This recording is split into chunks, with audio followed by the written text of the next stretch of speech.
Welcome, family. This is Shannon Jackson, your resident host, live in studio with Living Your Life Without Limits.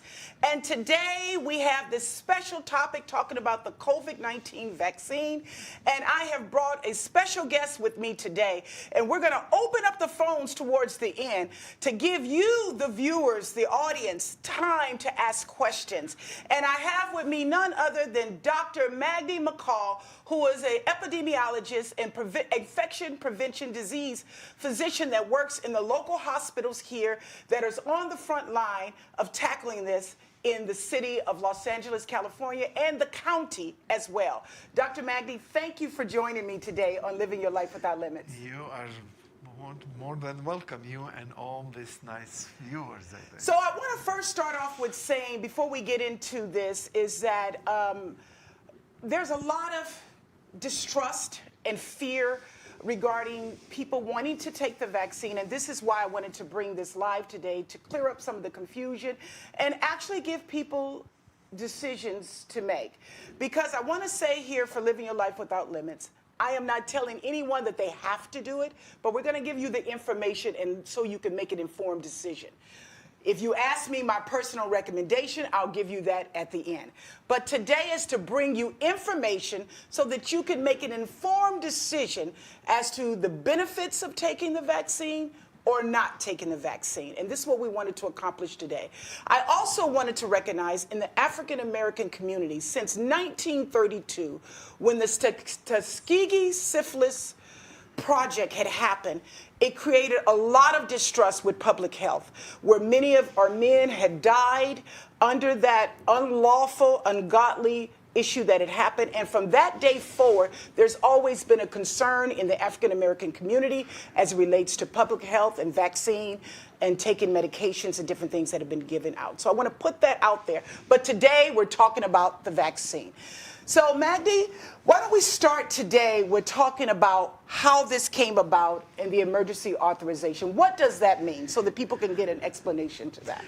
This is a very good question. Probably will save a lot of questions that we might hear later on. Emergency authorization, this is a chance for the FDA to Food and Drug Administration to give approval, temporary approval for certain medications and vaccine under these four conditions. There is a life-threatening disease. There is no approved medications or vaccine for, and at the same time, there is good benefits, scientific proof that this medicine or this vaccine can effectively control the disease. At the same time, the side effects of this medicine or vaccine overweight the side effects is way less than expected. Outweighs yes. Yeah. So the benefits outweigh the side effects. Okay.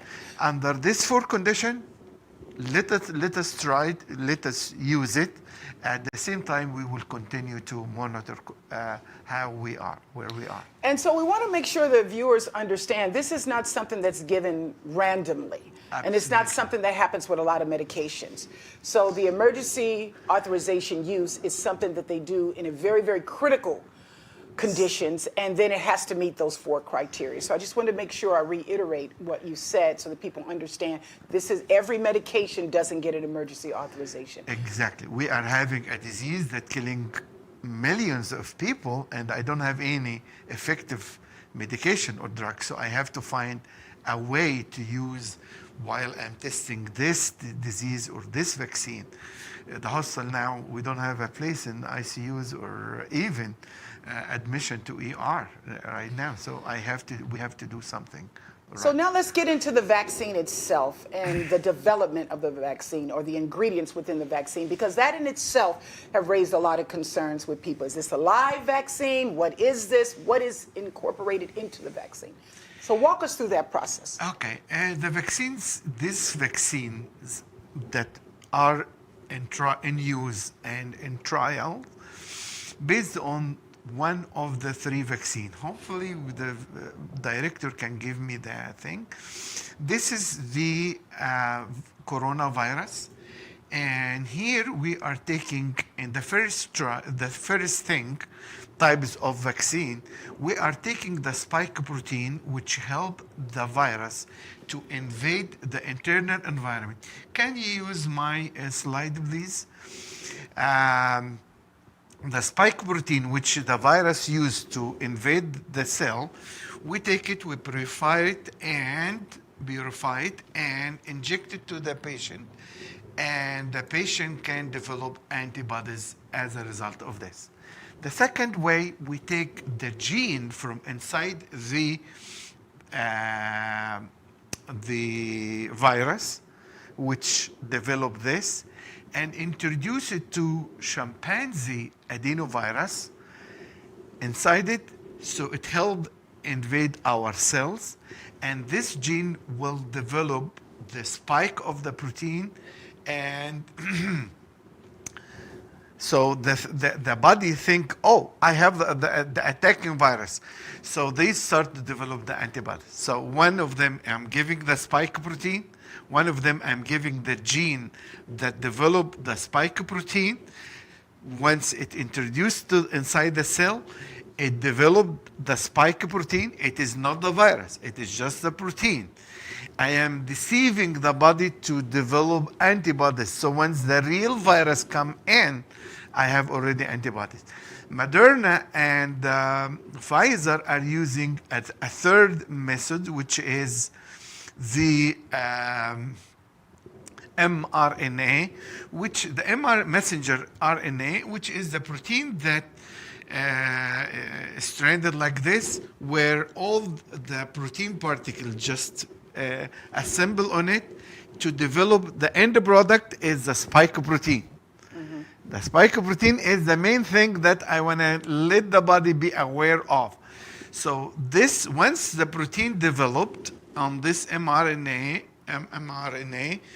then the spike protein get produced. I wish that we can get the one that, so the viewer can see what I am saying. This is the spike protein. Once they see the body see this spike protein, this is strange. So they start to develop antibodies. So once the real virus attack, we have enough antibodies to attack. So there's a defense mechanism. Exactly. So it is not, we are not injecting virus. We are not using any even part of the virus. We are just assemble a protein on the surface, so the body, once they see it, they start to develop antibodies. So the whole idea of, let me show the second picture here, where it is how we help introducing the virus inside. By the way, we are using chimpanzee adenovirus because we have human adenovirus. If you introduce it through human adenovirus, just to help introduce the vaccine inside the cells so they can develop this. I want the body itself to develop this. So I am not giving the real virus, so to protect, because we don't like to get a chance if we are using the COVID-19 virus. Correct. Injecting inside our body, killing somebody at the same time. It might hurt more. Yeah. So we are just trying to deceive the body by introducing this surface protein. Mm-hmm.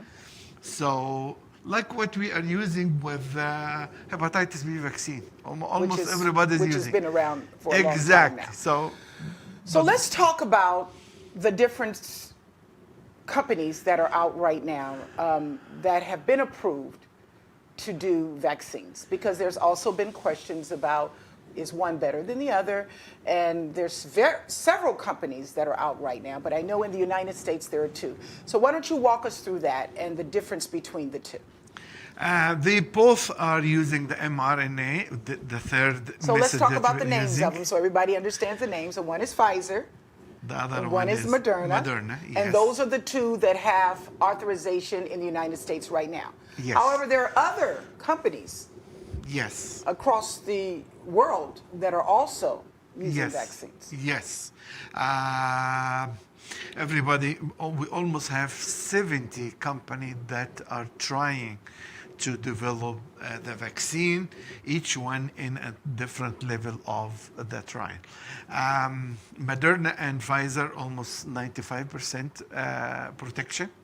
And if you like, if we have time, I would planning to give how we say that this 95 Yes. things, and different packing, different requirement for the storage of each one of them. So let's walk through those two, because right now there's the two for the United States, and people are concerned. What's the difference when it reaches the public? We're going to go over that a little bit later and how Yes. that's going to come down the turnpike.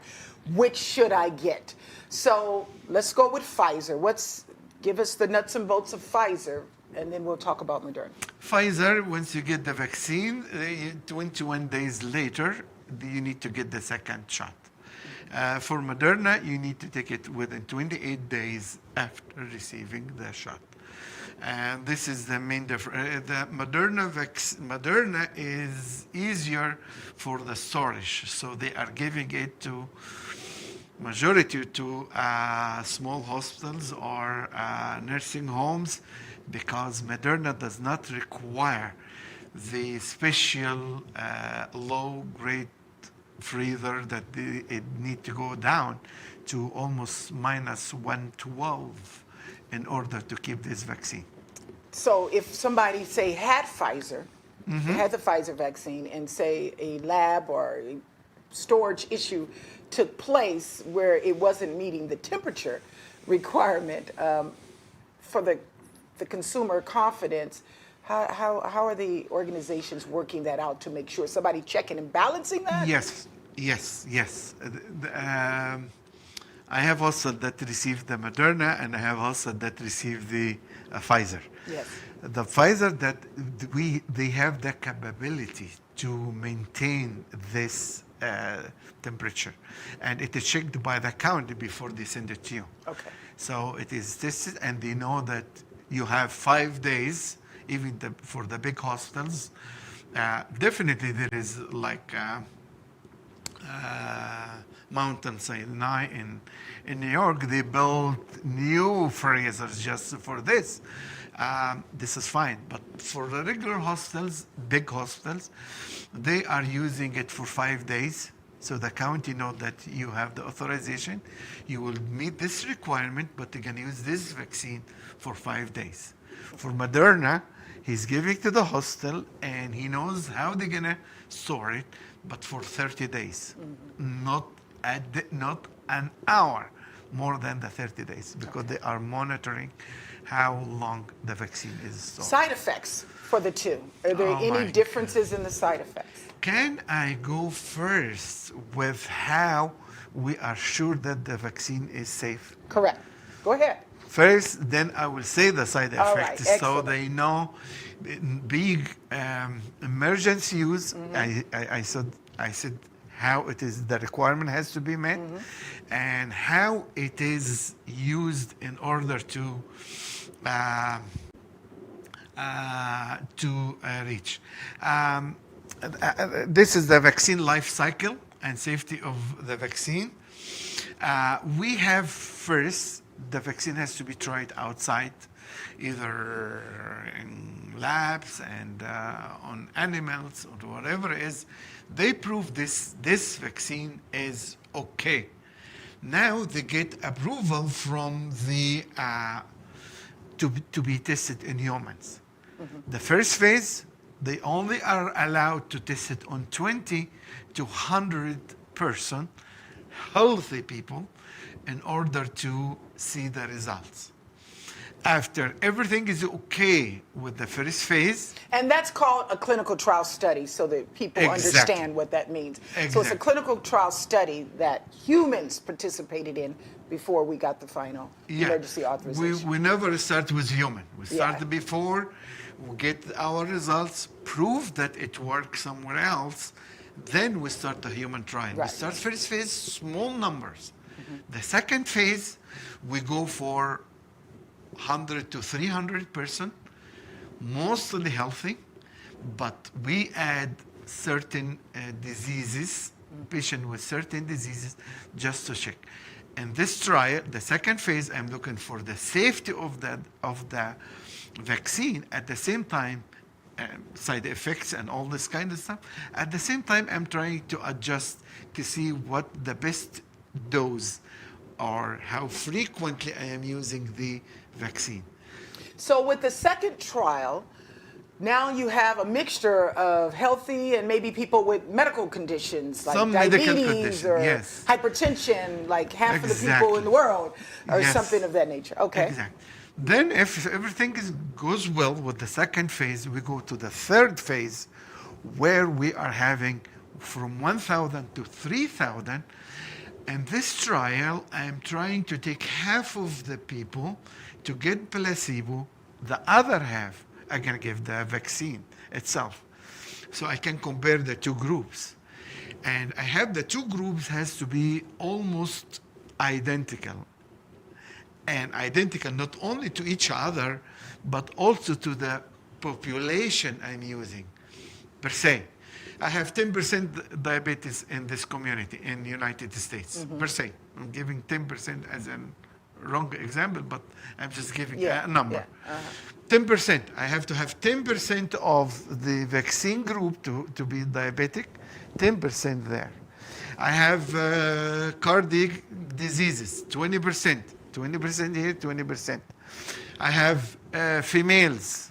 I have males in the community. The same percentage, I have to have it in the both categories. Seniors and younger, I have to be assembled in the two groups, and I give the vaccine. Once everything goes well, then there is two other approval. They collect the data, and in the third trial, the best thing which is done, I said the third phase, the requirement is to have from 1,000 to 3,000. Do you know how many Moderna people tested on? How many? And instead of 1,000 to 3,000, How many? they tested on 30,000. 30,000. 30,000. For Moderna. 30. How many did Pfizer test? Pfizer, they introduced 44,000, but they tested, eliminated some, and they tested 36,000. So 18,000 in the vaccine group, 18,000 in the non-vaccine So Moderna group. went above. No, Pfizer, 36. Pfizer went above. And Moderna, 30,000. 30,000. The requirement was 3,000. 3,000. The max. So both of them tested more. More. They exceeded the amount required. Okay. Exactly. So just to compensate for the short period of time, they tested in way bigger number of the thing. And they have a lot of money from the feds, so they were able to recruit so many people in doing this test. Once we reached the third phase and everything went well, they submit their data to the FDA. FDA will not approve it by Which is the Federal Drug Administration, for those that may not know what that means. Yes, I'm glad that you fixed it. They take it from here. They have advisory group, independent group from outside universities or experts in vaccine. They look at the data, examine case by case. And by the way, before I go to this, in the third phase, it is double blind. Double blind, which means that the one giving the vaccine to people does not know if this is receiving the vaccine or receiving the placebo. Nobody knows. The physician or the person giving the vaccine does not know. He just document Mr.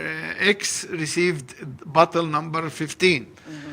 And Mr. Z got this number 20. So he does not know. Just so that the data can be clean. So he's not biased, either clean with the data. vaccine or against the vaccine. And he's just send his reports, monitor the person until and send this data. This data compiled. This advisory group look at case by case basis and formulate their decision. What happened is they approved they gave their recommendation one day before the approval, and FDA, as government people, also studying this data. And once the advisory committee approve it, the FDA gonna approve it, then you cannot use the vaccine yet. It has to go to the CDC, Center for Disease Control. He has also another advisory committee that looked at the same data before they give their recommendation how this vaccine will be used. Per se, Pfizer presented their data saying that this vaccine can be used for age 12 and up. The FDA, the advisory committee for the FDA says, no, we don't like the numbers for between 12 and 16. You don't have enough data for us. Let us use it from 16 up. So they made recommendations to alter the usage of it. Okay. Exactly, because they studied, examined, and not only the FDA themselves, but their advisory committee, and send it to the CDC advisory committee, not government official. When they say yes or no, you're gonna be fired. You know what I mean? And they give their recommendation. In this vaccine specifically, there was another layer happened with the Western. I received a very interesting email from them. It calls Western State Scientific Safety Review. There were scientists in mostly democratic states like California, Oregon, Washington. They are afraid that Trump administration will push FDA to approve it, although there is so many layers preventing that because they are not official that approved.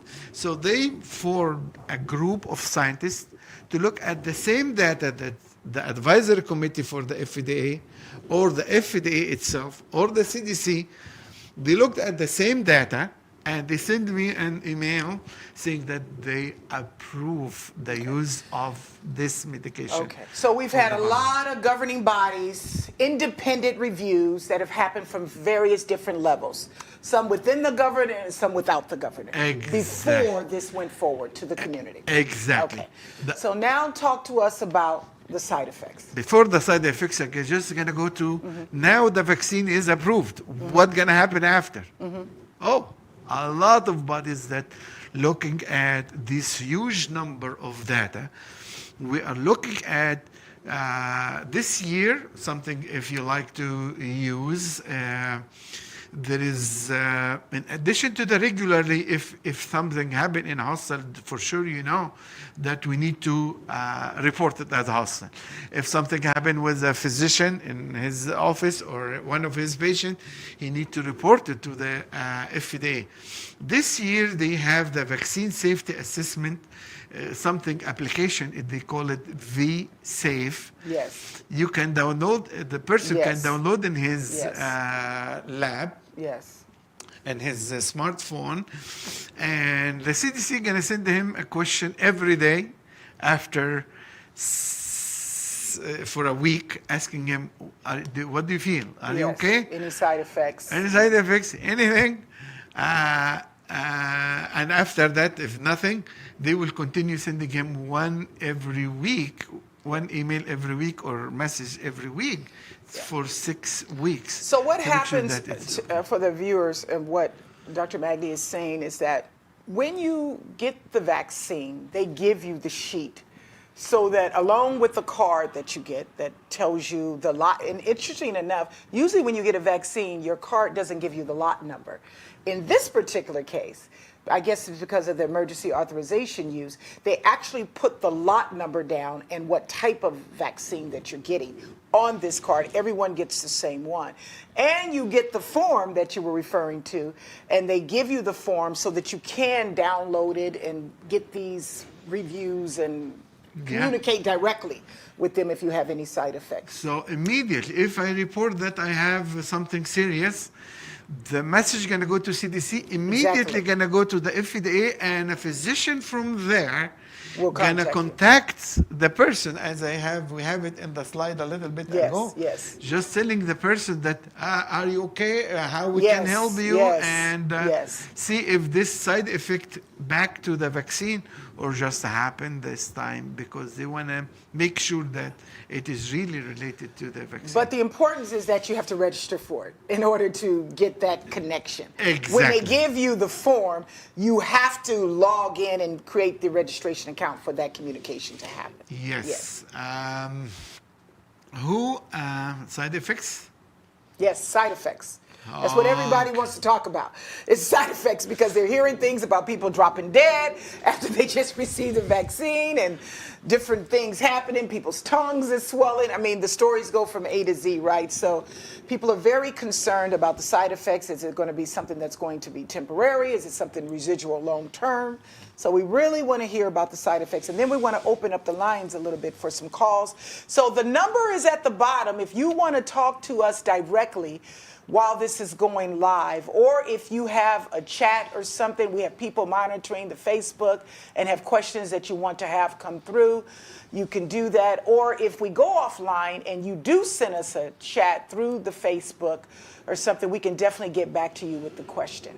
Okay, so stay tuned. We're going to be coming live to answer some phone calls very soon. We want him to talk about the side effects first. Okay, side effects, definitely the majority. Can I get you the slide where it is from the studies? So it is proven that it happens. The side effects, okay, can you get the one before that? Actually, okay. Basically, I wish for some reason it was not connected my laptop to the screen.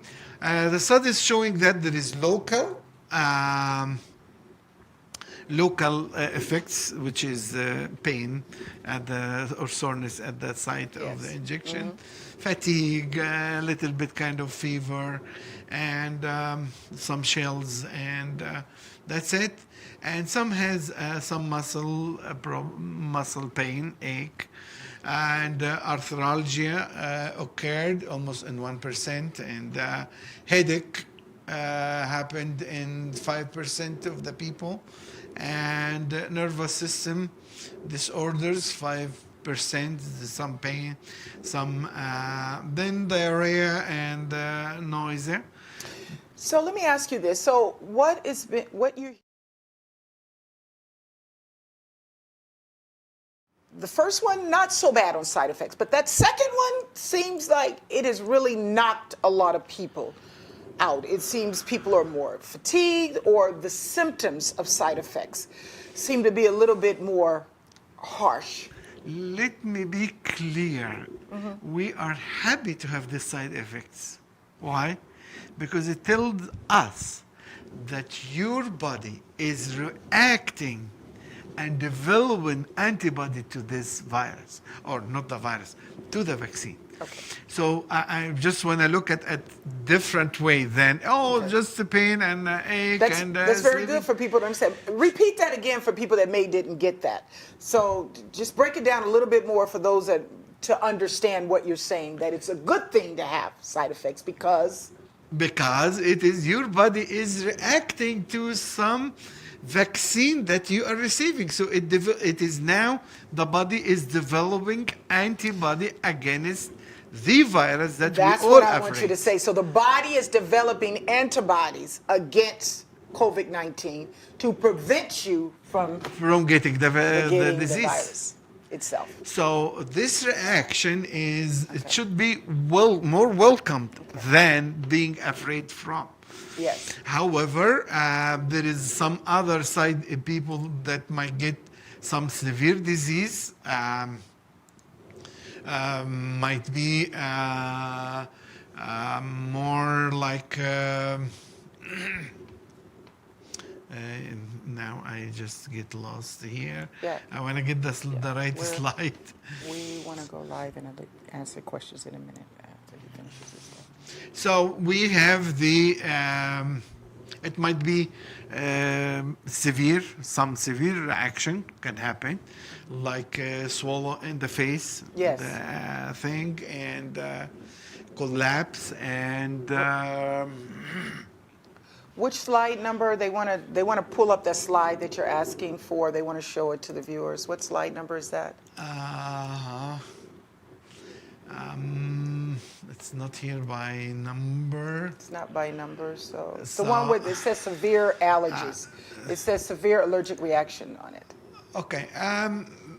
These reactions we have, difficult breathing, swelling in your face and throat, fast heartbeat, and bad reaction all over the body. All this, just we can treat it within by the treatment that available in the site.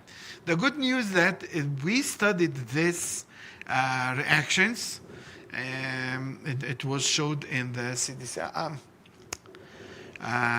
It was showed in the study right here in front of me. And I really apologize that my laptop is not connected to the computer so they can see the official CDC things that shows. They did the study for a week on the people that received the vaccine. By that time, almost 2 million people received the vaccine in the first week of dispensing the vaccine. They found 21 cases of anaphylactic shock. Okay. This is Which what are I the am most saying. severe? Which are the most severe? The most severe. I'm not talking That's about the most the severe. acidic. So the anaphylactic shock is the most severe for our audience to understand. It were 21. Were there any deaths related to that? No, So at no all. deaths, because there's stuff going on Facebook and social media saying that people took the vaccine and they dropped dead. So this is why, I mean, literally took the vaccine and they're showing people dead. So we don't know if it's a hoax or what. But there's no reported deaths related, but there is 21 cases of severe reactions. Is that what I'm Can I hearing? say something? In the Yes. study was done in UK, there was 6 deaths. When they went back, they stopped the AstraZeneca, stopped the trial. And when they looked at these cases, they were the one that received We're gonna the go to questions placebo. in a minute 'cause we're already behind. Okay. They received the placebo, not Okay. the vaccine. So in the UK, they did have 6 deaths. This is 6 deaths. Okay. But be But in the honest, United States, we haven't had it. no, death not from the group that receiving the vaccine. Okay. But these are the people that were receiving the placebo, so it is not related. That's why they restarted the study. But if they have 6 deaths with the vaccine, they will stop the trial and we will never return back to it. Okay. So family, what we're going to do right now is take a quick 30-second break, and we're going to come back where Dr. Magdy is going to answer questions live from you. I'm hearing from the control room, they want us to take a quick break and stay with us. This is a very, very important conversation that we want to have. So get on the phone with your people and my people and our people and get your questions ready. We will be back in about 30 seconds. Stay tuned. We're going for a quick break.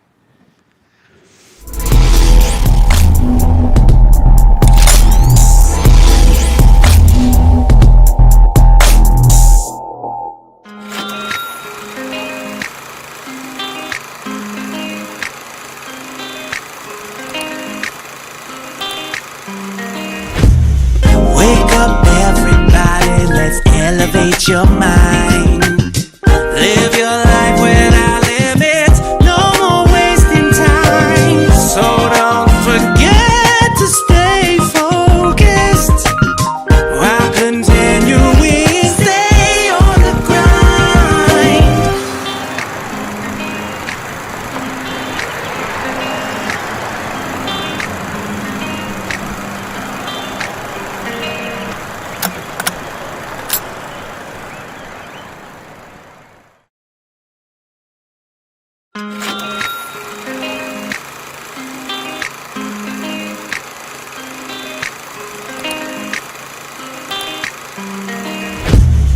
Wake up everybody, let's elevate your mind. Live your life without limits, no more wasting time. So don't forget to stay focused while continuing, stay on the grind.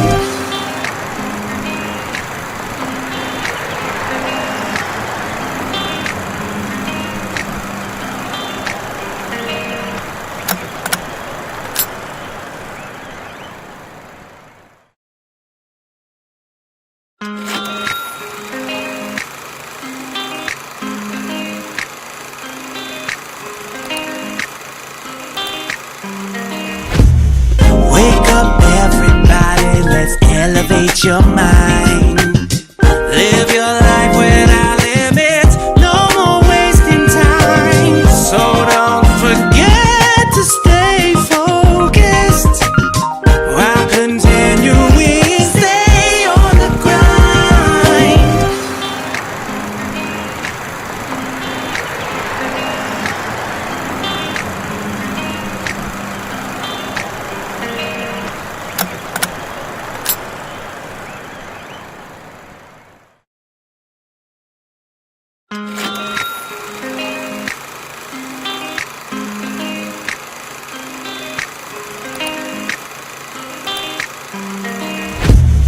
Wake up everybody, let's elevate your mind.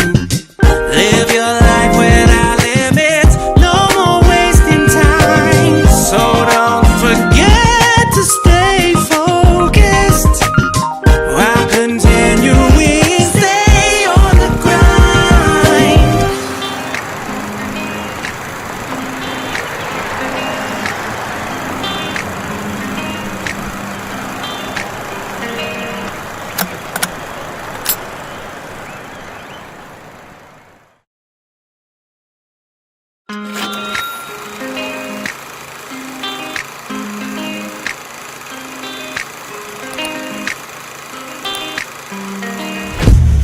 Wake up everybody, let's elevate your mind. Live your life without limits, no more wasting time. So don't forget to stay focused while continuing, stay on the grind.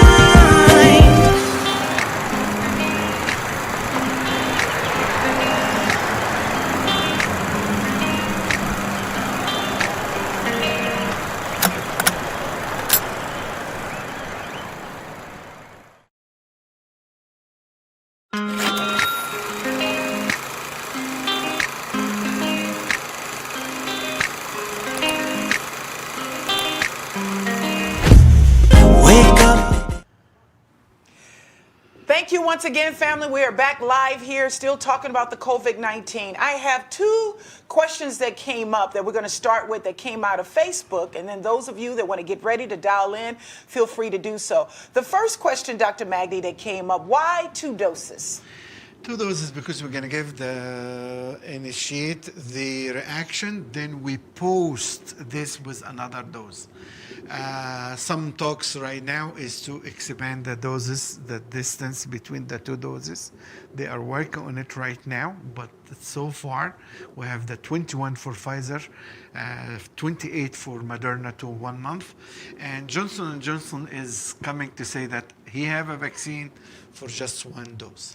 So right now it's not possible, but Johnson & Johnson is trying to It's develop coming one for to one. develop one, saying that it One will be shot, one one shot. dose. That's Don't it. need to But go how back again. often we're going to repeat the vaccine? Nobody can answer this question right now. All right. And why the difference between 21 and 28 days? It's just because of their make up different companies? Yeah, this is the best way that with the clinical trial, they found that best response, development antibodies, was after 21 or around the 21 days.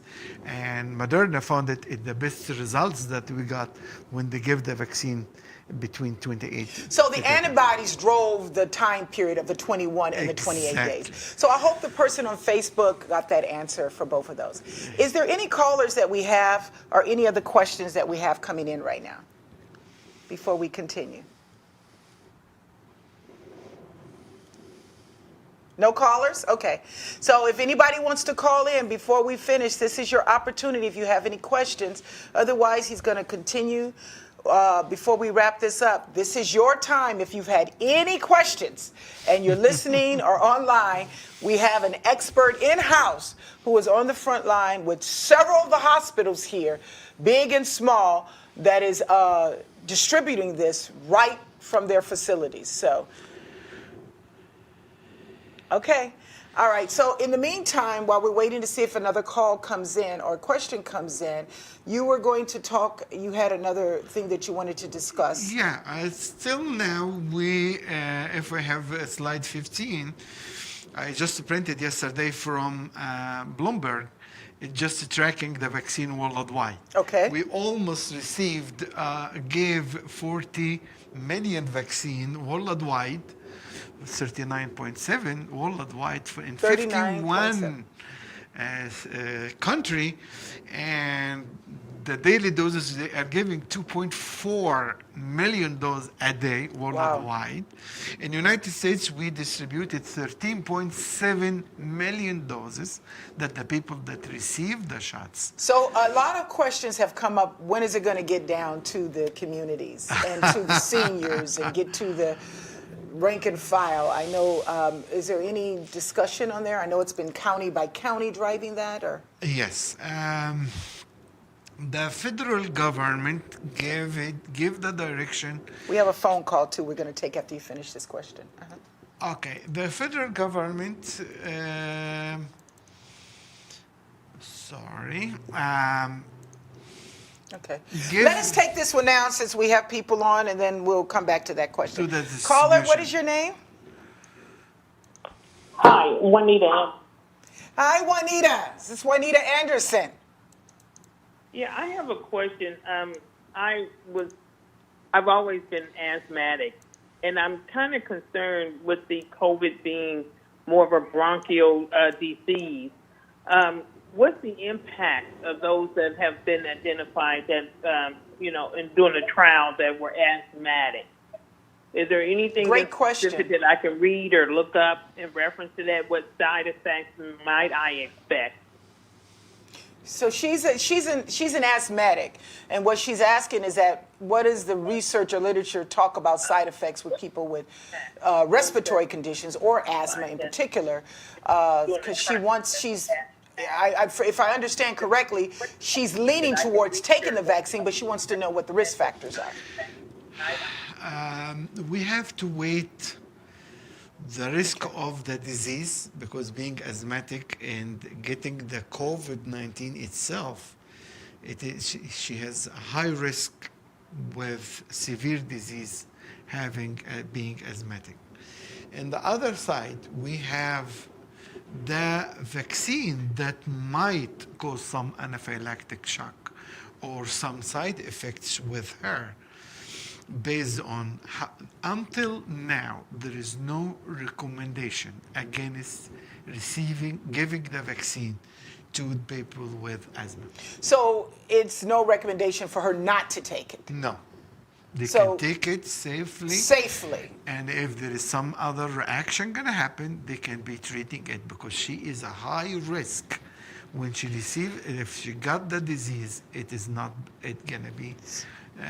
we have to look at weigh the risks. So Juanita, did you understand that? What he's saying is that the research right now is saying that you are at greater risk if you catch COVID of having significant issues with the vaccine versus getting the vaccine. Normally, the CDC say that consult this with your personal physician. However, there is no indication that... We have another call. Name of the caller, please. Hello, caller. How are you? What's your name?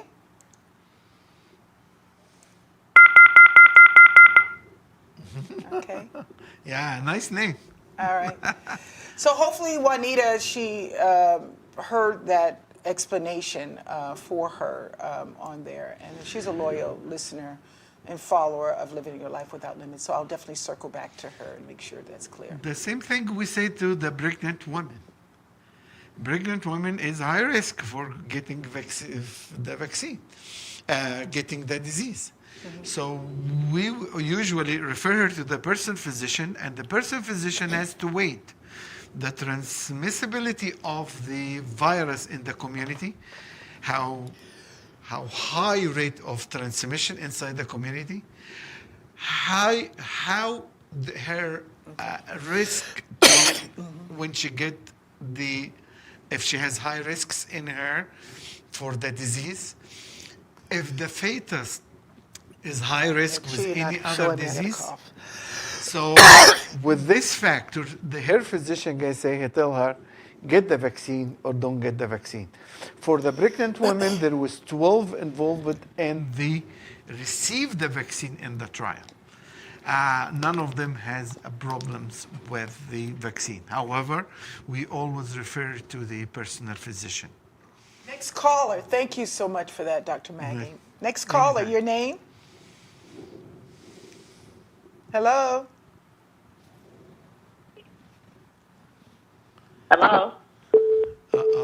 Hello? Okay. Okay, let me go to the distribution. Do you have another Yes. caller? Okay, distribution, slide number 36. The CDC give guidance to divide it by groups, and they count the number of people in each group and decided whom we're gonna give first. So the first group is 1A. This is for healthcare workers, about 21 million over the United States, and the people that live in the long-term care facilities, about 3 millions. They are the first groups. Most of all the states started with healthcare workers, but and then after they finish that, they're gonna go to the nursing homes. Florida started with the nursing homes and went to the healthcare workers. Okay. The second group are the frontline essential worker. We have another phone call too. Okay, teachers and all this kind of stuff, in addition to 70 years old and up. Okay. So, caller? Yes. Hi, your name? Delilah Williams. Hi, Miss Delilah, loyal fan and friend. How are you? I'm blessed today. Thank you. What's your question, my love? My question is, if you get the vaccine, can you still get the virus? Very good question. Very good question. Very good Delilah. question. And I bet that's on the hearts of many people. So that's a very, very good question. Thank you. Okay, can you, Dr. Magdy? Yes, I think slide 16. And slide 16, it's gonna show you, this is the results from the clinical studies. When they give, this is for Pfizer, I got the one for Pfizer, I put it here. Slide 16 is telling me how many person got the virus after receiving the vaccine. So, okay.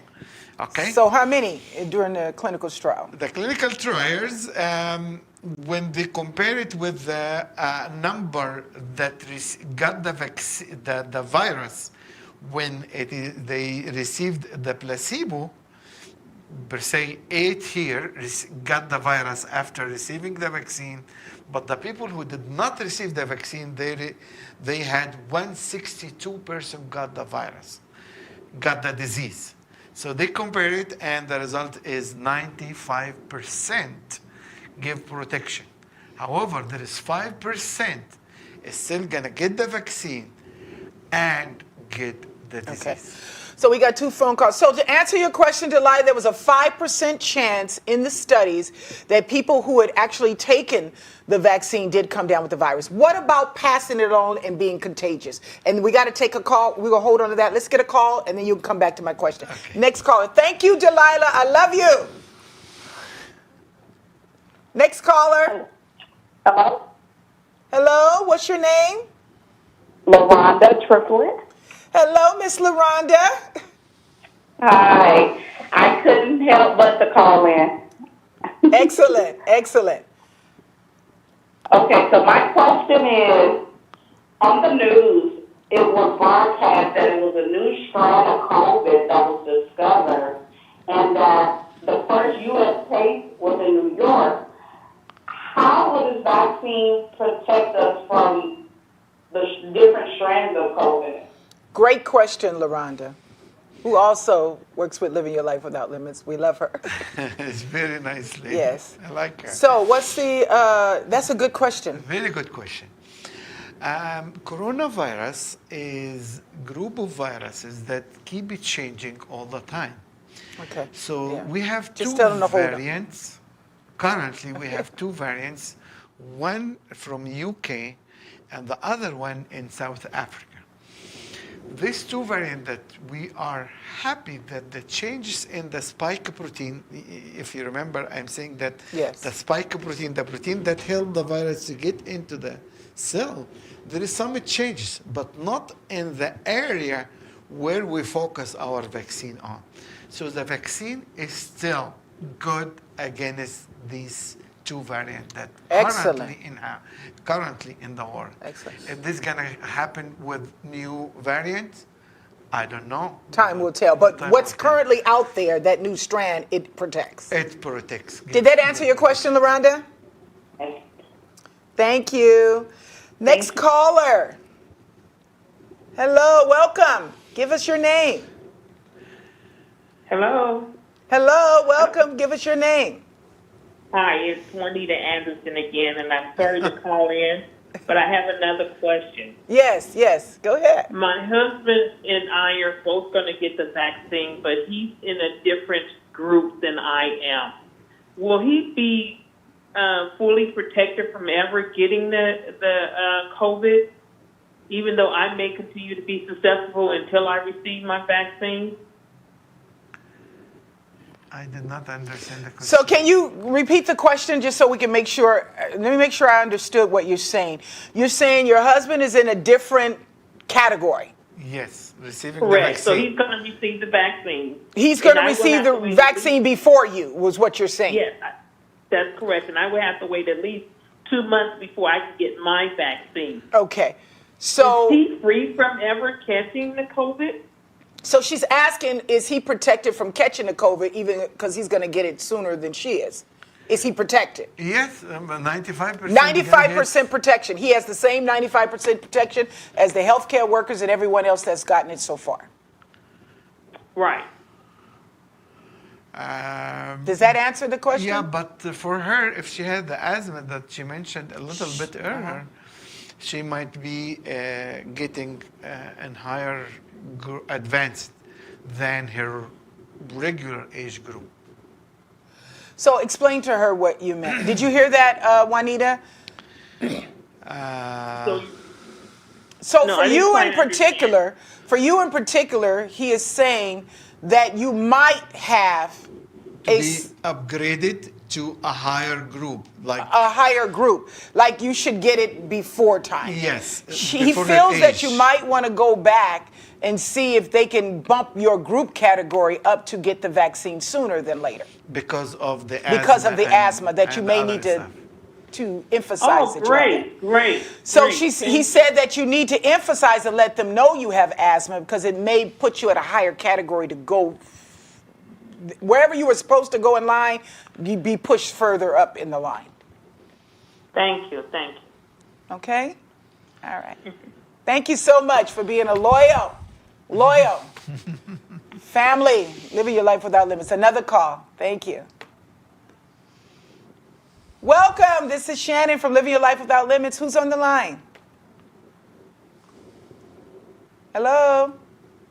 Hello. Good afternoon. Good afternoon. Who am I speaking to? This is Anna Hubbard calling from Carson, California. All right, Miss Anna, how are you? Welcome. Thank you. God bless you and the work you're doing. I'm 62 years old. Mm-hmm. And, I'm in fairly good health, I've been told. But, again, I haven't experienced any symptoms, only those that I might have in my head, first of all. I want to preface that by saying that. But, to me, I haven't been down to get a test.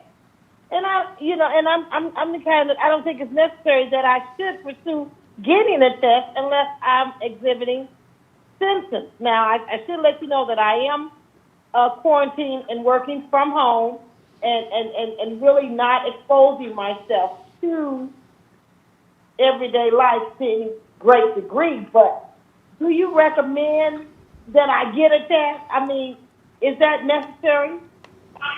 It's not necessary to get a test if you're quarantining and you haven't had any symptoms. I mean, some people do it just for peace of mind. Psychologically, they just want to know that they don't have it.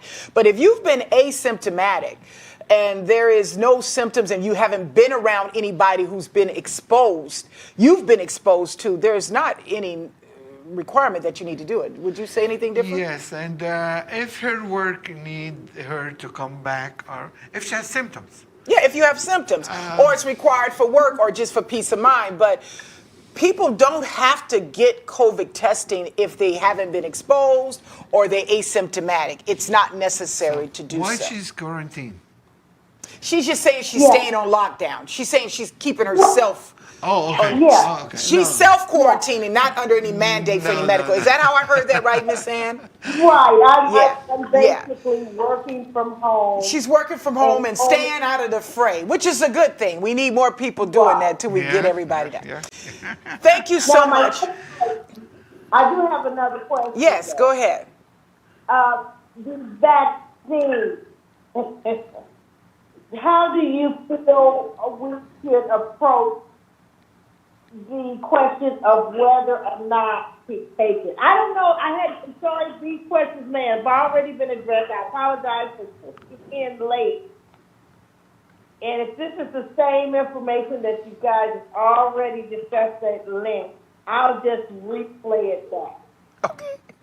Well, thank you for that. Well, first of all, what we have said already is giving you information, giving everyone information about the benefits of taking the vaccine and the risk of people with comorbidities, medical conditions such as diabetes, hypertension, asthma, and other conditions. If you don't take it and herd immunity, this is the next thing I want to talk about just before we close this up.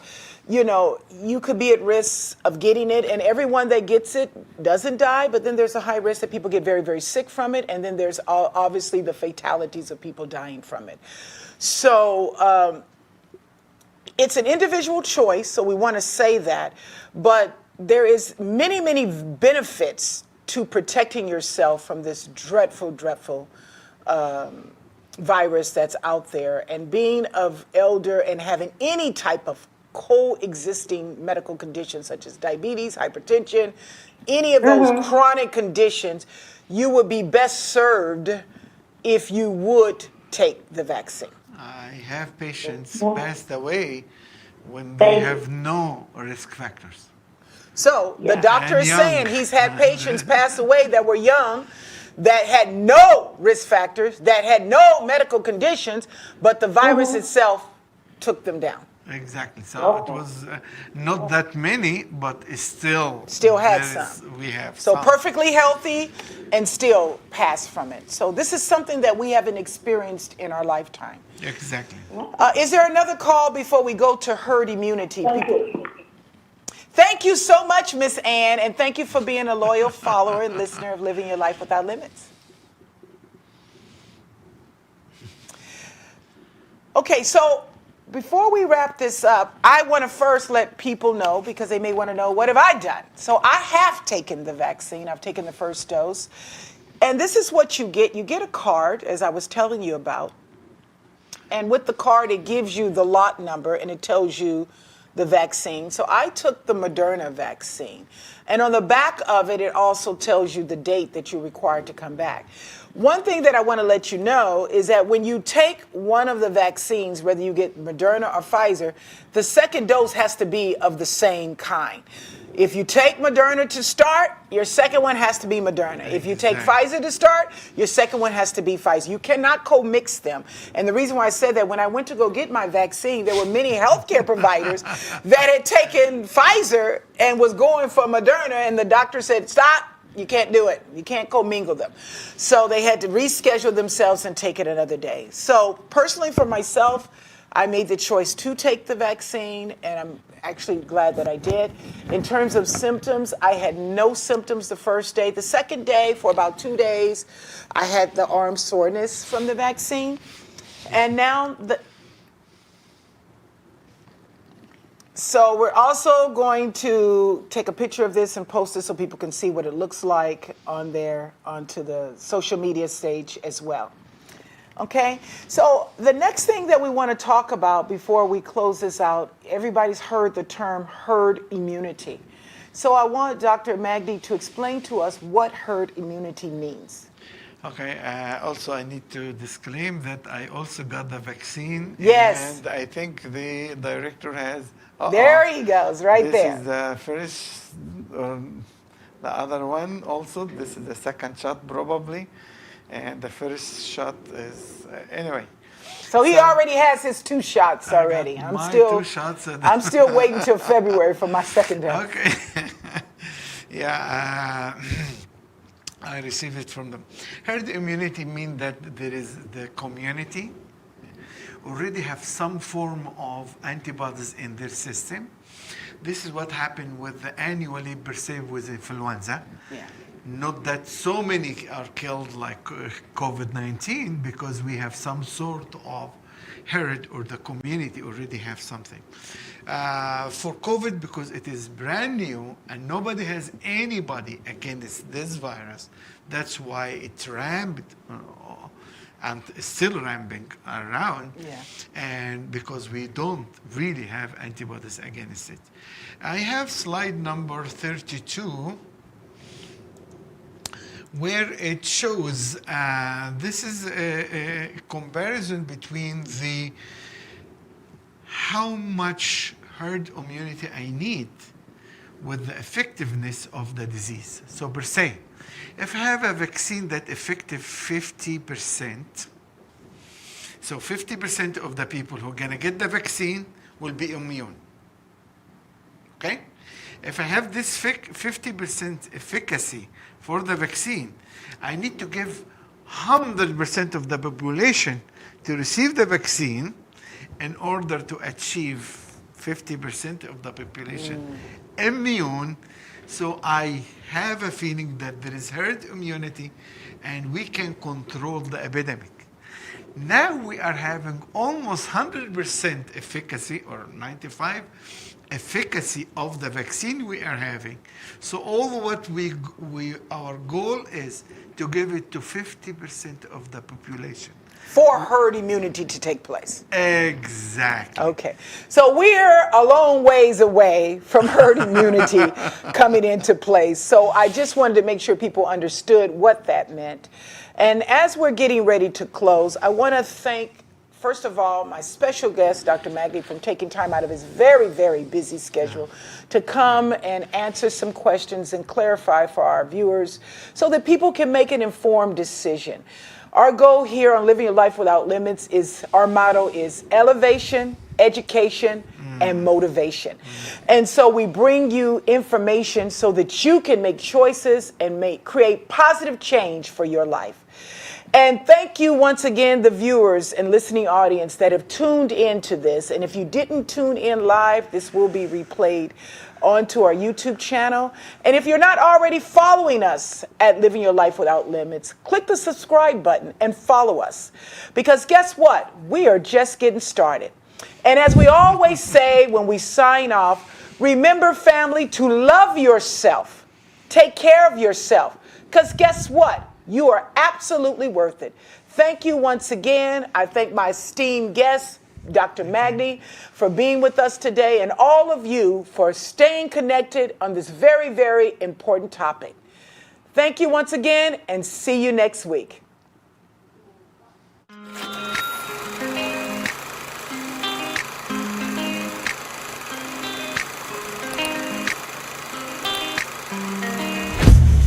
Wake up, everybody, let's elevate your mind.